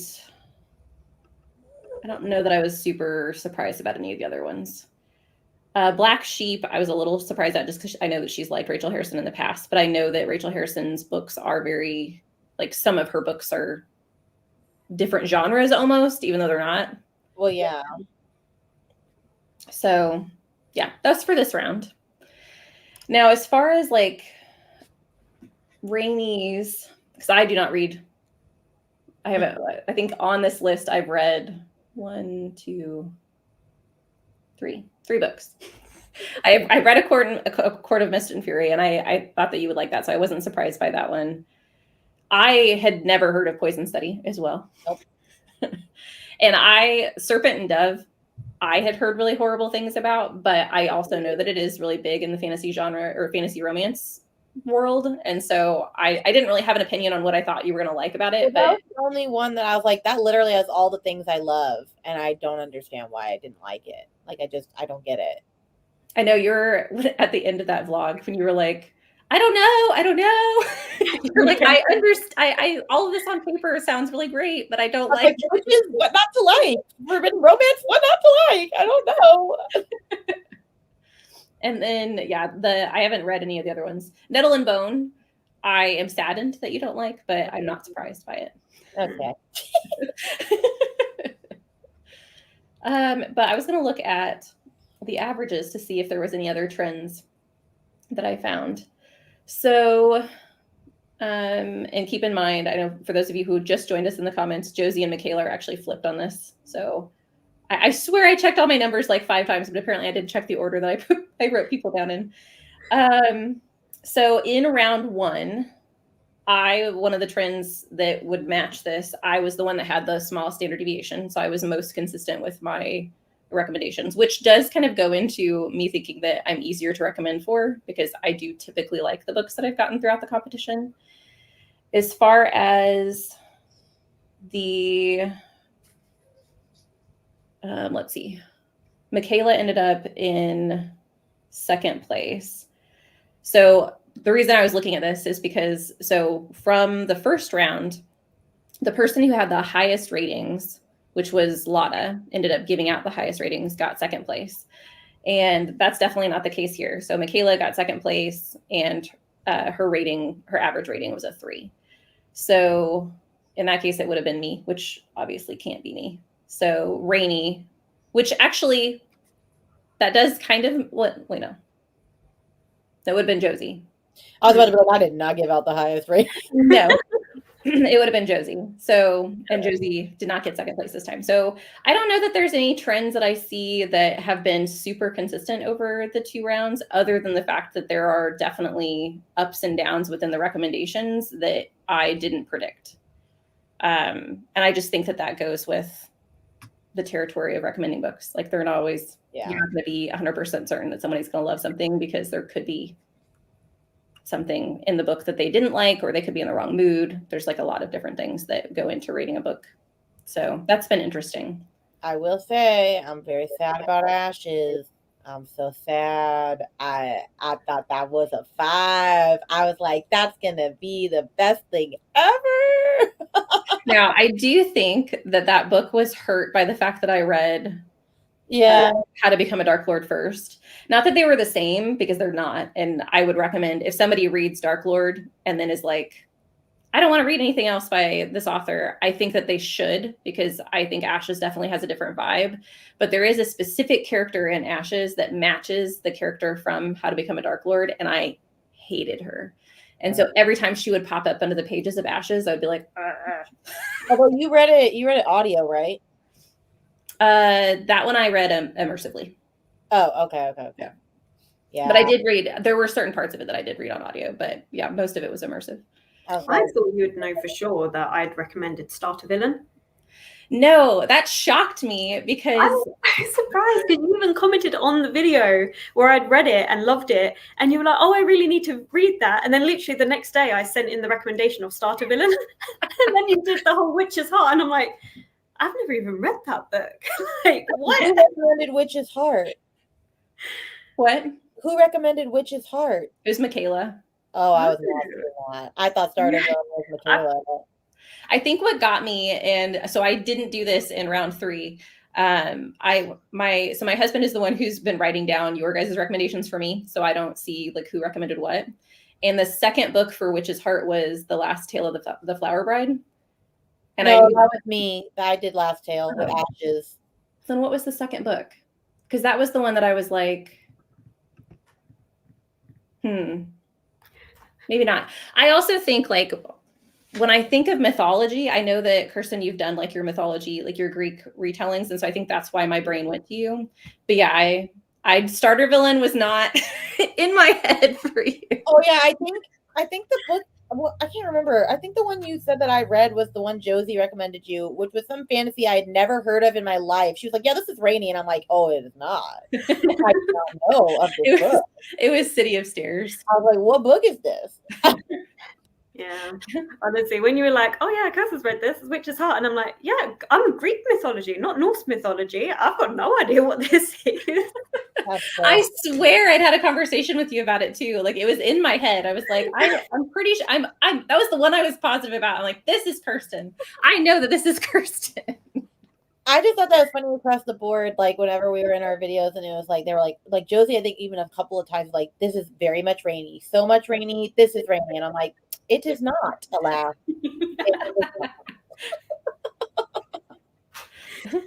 Oh, God. Yeah. Let's see. I think there were a couple other questions here. Do you find people who read a specific genre tend to be the hardest or easiest to recommend for? I mean, I feel like it's easier than if you say you read a bunch of genres, because, like, for example, Michaela's mainly a thriller and horror person, so I feel like that was just like, okay, that's easier. But I feel like it was like Josie and Kirsten had a couple of genres on their recommendation thing, and so I was like, okay, well, like, that could go any which way. So I don't know. I feel like one genre is easier for me, but yeah, I'm going to agree with you there, because I found Josie definitely the hardest because it was over multiple, whereas you were very much in your fantasy romance era, easy. Michaela with her horror bit, like, it was so much easier because you knew, okay, well, I can go for these books. Yeah, that was a lot easier. I think having read across multiple genres makes it easier for you to give the recommendations, but not easier for you to be recommended. Yeah. Because actually it was funny, because I think 2 people, were like, yeah, I just don't know what to recommend. Rainy is a fantasy romance. And I go, oh, I just figured, But I guess it's if you don't read that, it's like, well, what would be considered a good one? What has Rainey already not read? Although my Goodreads is accurate. I'm never gonna live that down. Well, I don't know how else I would track it. Plus, I feel like I keep it like that because I was like, I do a lot of collabs with other people, and it's like they need to be able to see my Goodreads, and so I was like, okay, I need to keep that on top of it. Yeah. See, I've never done. This is the first time I've ever done a collab, and so for me, I was just watching everybody's like monthly wrap ups, and I'd be like, oh, okay, well, you've read this year, so that's fine, and then based it on that. Yeah.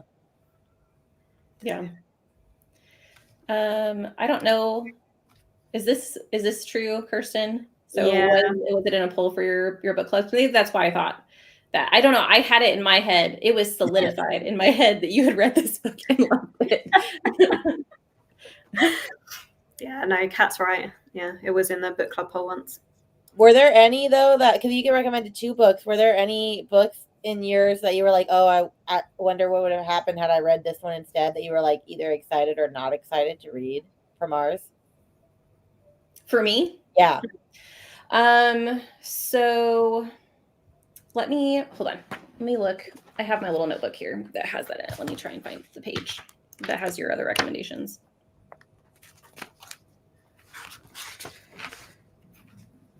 Okay, so The Last Tale of the Flower Bride, because you said that you would recommend that as my second one. Mm-hmm. I have read that and I DNF'd it. Oh, so. Thank God. Okay. And then, what was paired with The Witch's Heart was Piranesi. Oh, I hated that.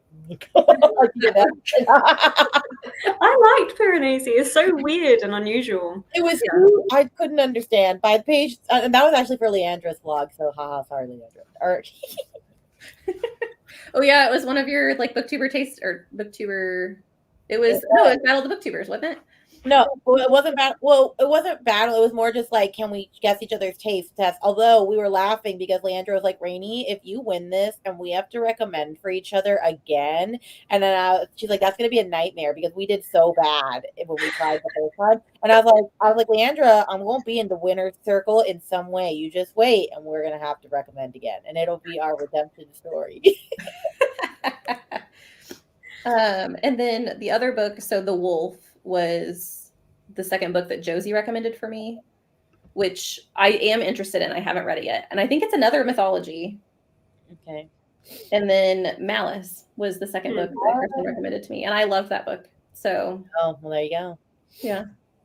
So Kirsten, you like know my taste apparently. Yeah, I feel like it was easier for you because I've been following you for ages. Like we've been commenting on each other's videos for absolutely ages. So I feel like I was pretty confident because we tend to line up pretty well when it comes to fantasy and sci-fi. So yeah. I mean, I knew your taste on paper because Ashes was one I thought you would like. But I mean, if you don't vibe with the characters, you don't vibe. So. Yeah, I know. But it's so disappointing though, because the rest of the story is really interesting, and I really you said you haven't read that book. No, but I recommended it because Bree absolutely is obsessed and loved it. Cassidy absolutely was obsessed and loved it, and there was like someone else that I was read, and I was like, I feel like they all like, at least in their fantasy taste, like not fantasy romance, fantasy taste. I was like, I feel like a lot of the same books have aligned, so I was like, okay, it'll be good. I think that, are you talking Bree from Four Paws in a Book? Yeah. So I know that recently she either DNF'd or just didn't like, so she ended up unhauling The Will of the Many. Which I really did like. I did know that. And there was a couple other books I think that we've disagreed with recently, but I do think we have similar tastes. Fantasy is so weird because, well, I think a lot of genres are weird, but I think fantasy is hard because it's so broad. Yeah, there's like a million different subgenres within it. Yeah. Because for you, Rainey, had I recommended something, like the only fantasy romance I've read recently is The Hanging City, which I love. And I think that... I mean, that's on my list to read. I don't know if I love a fantasy romance, I don't know that you're going to love it, because what I love about a fantasy romance is going to be the fantasy. Yeah. I mean, it's not like I'm only for the romance. I do like a good fantasy, but it just depends. It's just depends part though that's difficult. Yeah, that's true. Let's see. I want to make sure I didn't miss anybody's questions. I don't think I have. For those of you in the comments, if I did miss your question, please comment it again so I don't miss it. Do you guys have anything that you want to talk about the competition that you want to get out in the air, that you have questions for each other or for me? I'm trying to see. I wrote stuff down. I think I went through all mine. I think. Oh, what was it? At first, I thought that deduction wasn't going to happen because I was like, oh, she read another book, so everything's fine. And it wouldn't have. So, like, actually, in the first round, it was Leandra and Katie, I think, both recommended Daughter of No Worlds. But Leandra recommended it as the third recommendation, and it never even got looked at because that person, I think it was Lotta, ended up reading the first 2 books. And so it wasn't, that's why it didn't get deducted in the first round and it got deducted this time. That was so funny because I was talking to Leandra, I think, about that book the other day, and she was just like, yeah, when I recommended that, I was like, oh, look at me being so sneaky, a book nobody's ever heard of. And I was like, girl, the Carissa Broadbent, like Serpent in the Wings of Night, girl, like, what are you doing? What are you doing? And she's like, oh. I'm like, it's fine. It's this mysterious author I've never heard of before. Yeah, I'm still laughing at her for that. Yeah. No, I feel like I had a fun time with it.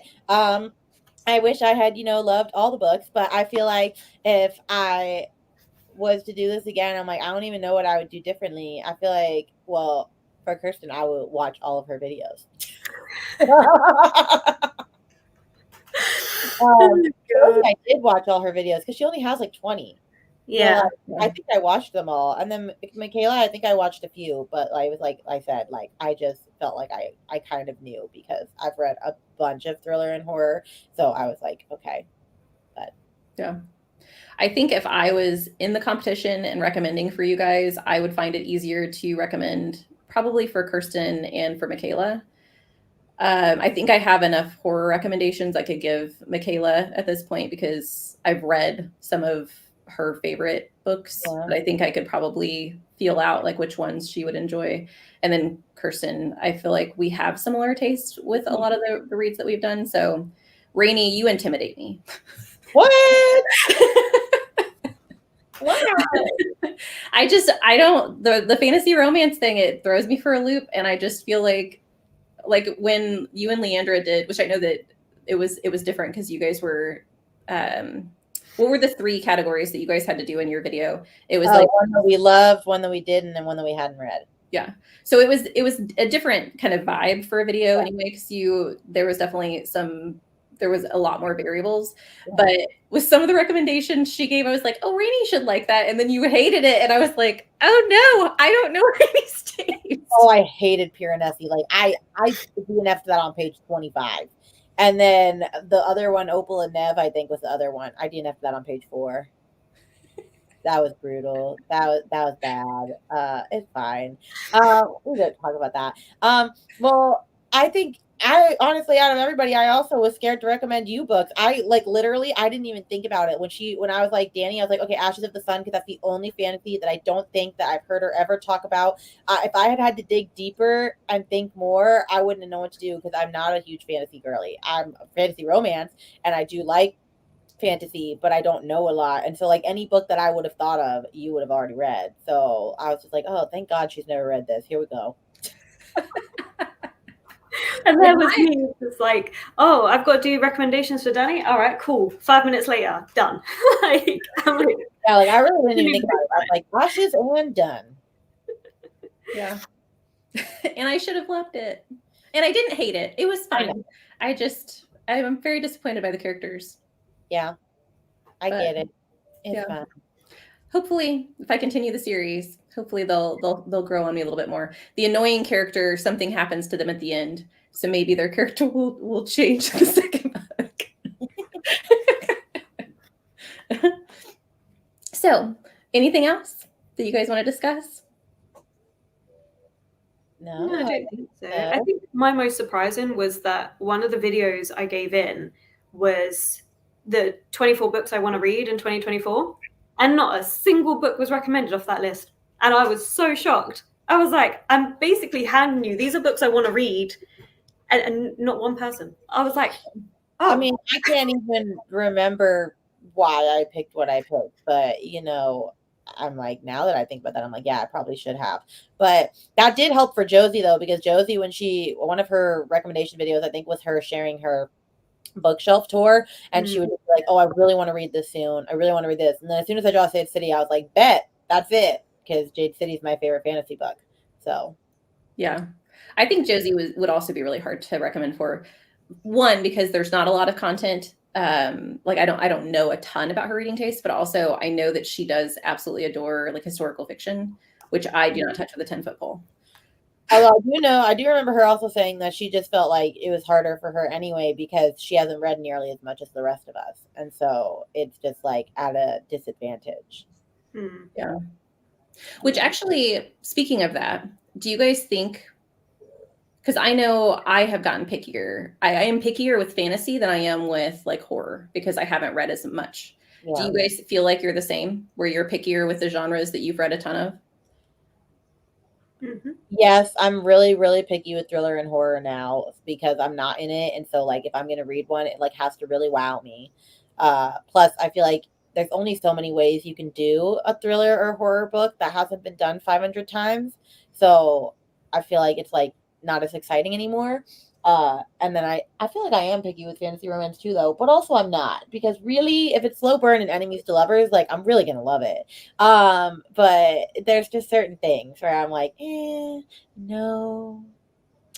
So yeah, I agree with that, because it's like with fantasy, I think that's why I'm in my fantasy slump, because I read The Will of the Many and everyone was so hyped on this book and I thought it was going to be amazing, and I'm just like, but it's been done. Why is everyone getting hyped over this? This concept is not new. And yet everyone's like, oh my God, it's such an amazing concept, this whole Roman Empire thing. And I'm like, yeah, I could recommend you about 10 other books that do this and do it better. Like, what are we talking about here? And I was so kind of brutal because people were a bit like, but I loved that book. And I'm like, and that's great. And I'm glad you loved it.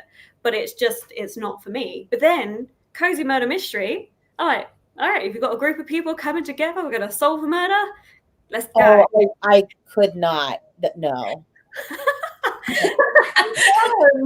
Absolutely not. But there's just so charming group of people coming together, and I could care less. I'm like, go solve your mystery. I won't be there. Oh, I do find that interesting with like the recommendations. Maybe that's a trend that I've seen, is that a lot of the people in the competitions have not been recommended books that are from their top genre. So for instance, Rainey, you were recommended horror and thriller when you're not in your horror and thriller genre. Like you were, at least from one of the competitors. I have found, like, I think Leandra wasn't recommended a single mystery in round one. Oh, that's so funny. And so I wonder if people are intimidated to recommend from your favorite genres because of the fact that you are going to be pickier. But yeah, true. Maybe I feel like that also will like bite you in the butt though, because like, I mean, I really did try with these thriller and horrors. I really did. But it's like, if you're not in the mood, you're not in the mood. Although I have read thrillers and horrors in the past year that like worked for me.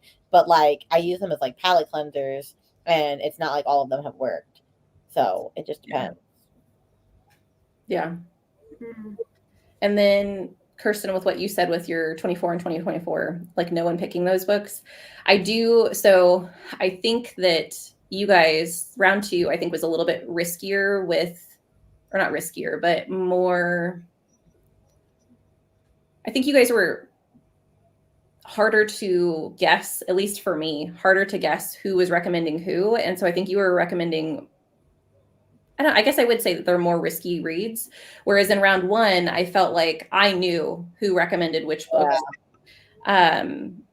because it was kind of their comfort zone. And so I don't know if like people are obviously going into the competition differently, but with the 2024, I don't know if people were like, I'm not touching that with a 10-foot pole because I could get a penalty for doing that.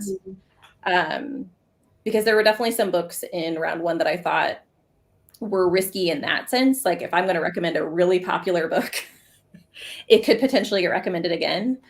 I mean, I did not expect One Dark Window to get recommended from anyone else, honestly, especially from Josie. Like, I was not prepared for that. So no, I was really surprised, actually. It wasn't until I watched your intro clip where you were talking about how you used to read thrillers that I was like, oh, Rainey must have given me episode 13 because that makes so much more sense. And it was then that it clicked and I was like, oh, and I'm like, wait, but why is Josie recommending me some I was like, I didn't think she read that much fantasy. It's like not that type. So I was quite surprised by her recommendations. Yeah. Scared. And I do think that she, if I remember correctly from her intro, she recommended books that she hadn't read before. Yes. I think. So she was just looking at it. I know she has not read One Dark Window because that is not a Josie book either. That's not anybody's but Rainey and Katie. Because me and Katie deemed that a 5-star. Yeah, I don't know though. It's pretty big. Like I've heard of it. I know, but almost nobody likes it. Everybody thinks it's and I'm like, okay, well, you don't understand. It's very good. It's fine. And I was kind of surprised about Traitor's Blade when I was reading that, as some of the really graphic, violent scenes in there that were just there for the shock factor.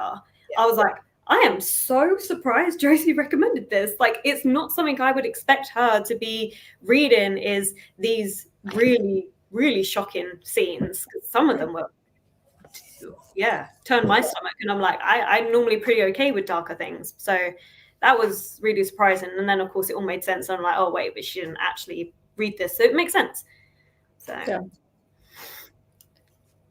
So Kat said, I think people want to recommend books that they know. And if they don't read the same genre, that's what ends up happening, which I do. Like, I think all of the rounds have had a variety of genre loves. And so I do think that's what kind of what makes it interesting too, is to see like how you guys adapt to recommending books that you're not familiar with, or if you are going to recommend books that you have loved in the past, can you find one that fits someone else, even if they don't read your primary genres?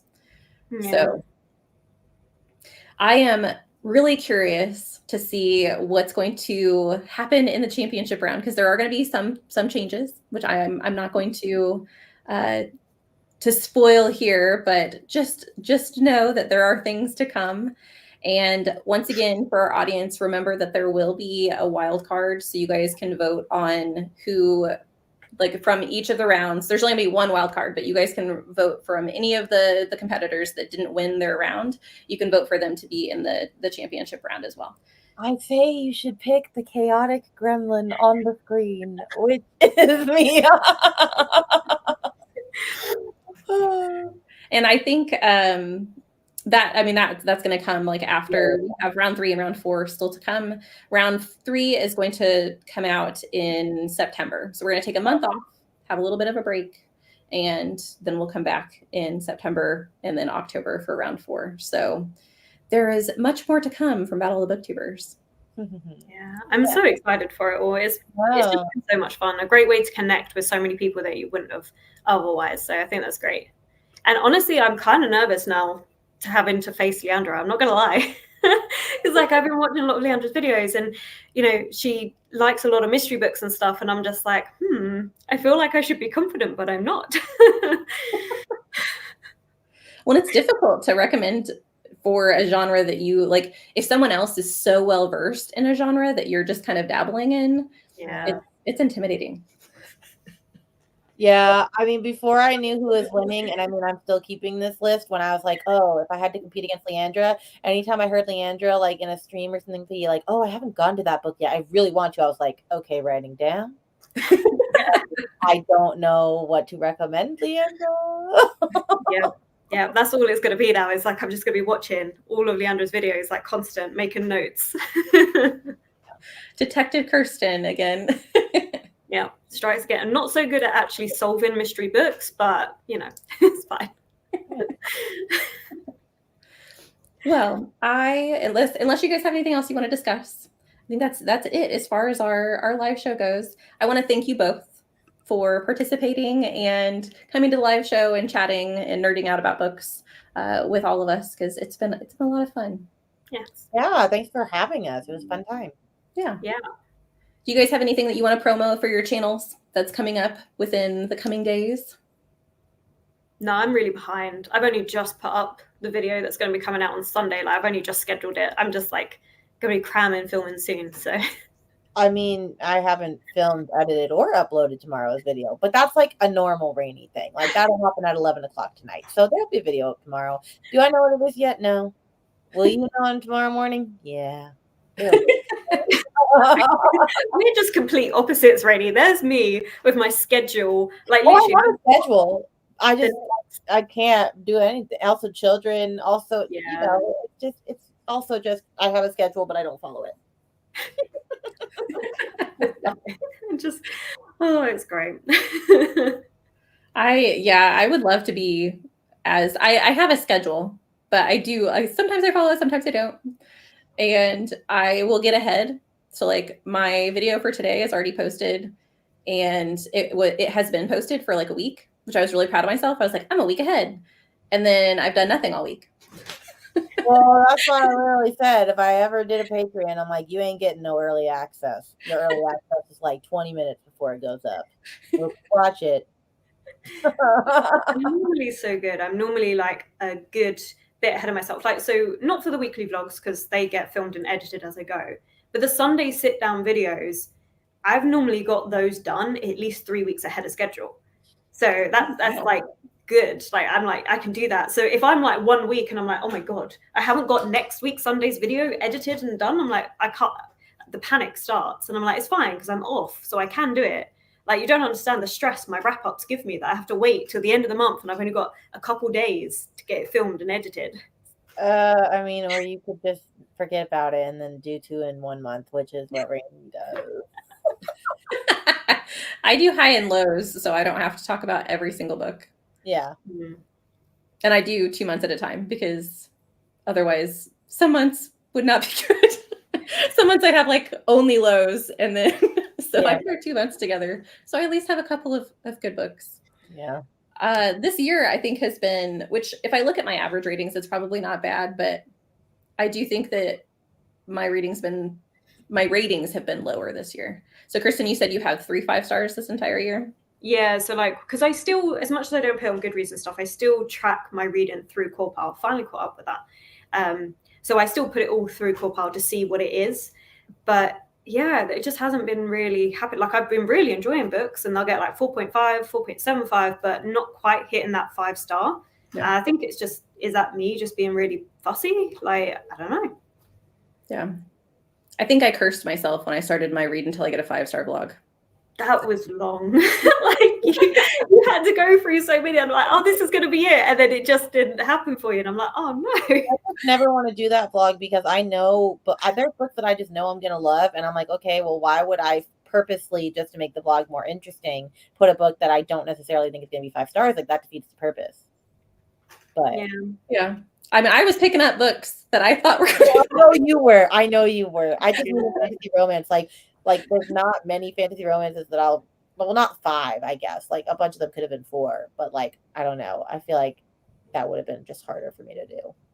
I think that it made me pickier with my 5 stars because I was constantly thinking like, am I wanting to give this a 5-star because I want this vlog to be over? Fair. And I do think that like all of the books I read, because I think I ended up reading 10 books for that vlog process. I think out of all the books that I read, the one that I ended on is the only one that I had 5-star feelings the entire time. There were 2 others that I was like, I really, really like this book. But at the end, I was like, there are still some things that I just don't feel like made it the 5-star. So, yeah. Yeah. Yeah. I also think I haven't been helping myself because, like, I know I've got books that I'm going to love, and yet I'm just hoarding them. Like, I can't read them yet because I need to save them. And it's like, why? Why do that to yourself? That doesn't actually make any sense. You should read them because you're going to enjoy them. But right. Yeah. Well, that's what I do with, actually, I think you do this too with the Lady Trent memoirs. Yes. Yeah. And because I started reading that while I was doing the 5-star vlog. And I didn't vlog it, and I ended up giving it 5 stars, and I was like, why? Why didn't I film this?